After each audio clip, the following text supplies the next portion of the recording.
Naghanap ka ba ng isang tahimik na lugar na kung saan ay pwede kang mag-relax? Pwede rin siya pampamilya, sa mga magbabarkada, and of course, para sa mga couple. So ito na nga, may na-discover akong isang beach resort dito sa may Cavite na makaswak sa hinahanap nyo. At saka pwede nyo rin siyang ilagay sa mga drawing bucket list nyo.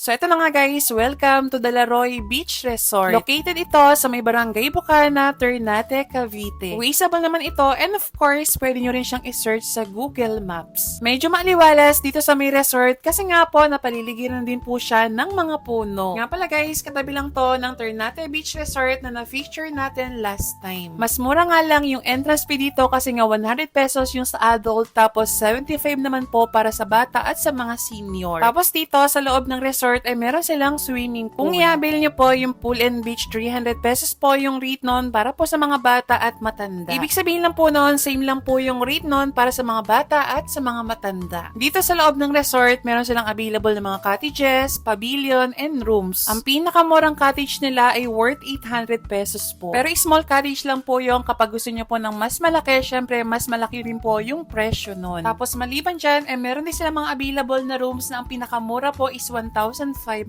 Kung gusto nyo naman po ng rooms with air condition, ang pinakamura po nila is 2,000 pesos. Meron din silang function area for any kind of celebration. Video okay rentals is also available here. Maliban dyan, meron din silang island hopping, banana boat, kayak, aquatrike, bonfire, and billiards. Sa mga magtatanong kung pet friendly daw po ba itong lugar na to, ang masasagot ko po ay yes po. Yun nga lang, pwede lang po sila sa may beach area saka sa mga cottages. Tapos sa hapon naman po ay makikita at masasaksan nyo po yung breathtaking sunset. At yun na nga po, meron po sila ditong infinity pool na overlooking po sa may Bataan. Hindi ko na nga lang po napakita dito po sa may video. Sa mga magtatanong kung pwede magpa-reserve, okay naman may reservation. So rito guys, wala po silang reservation, walk-in lang po. At para sa akin, ang best timing po ng pagpunta dito much better po kung umaga po or tanghali. Kasi nga po napasin ko yung mga madadaanan po wala po masyadong street lights. It's just a friendly reminder kasi nga para sa akin, safety and security is the most important. So yun lang guys, kung nagustuhan nyo yung ating video for today, paki-like and follow at i-share nyo na rin sa mga family and friends nyo nang sa gayon baka makapunta na rin po kayo dito. At kung may isasuggest kayo na another travel destination, i-comment nyo na sa comment section. So yun lang guys, that's it for today. Thank you for watching and see you on my next travel vlog.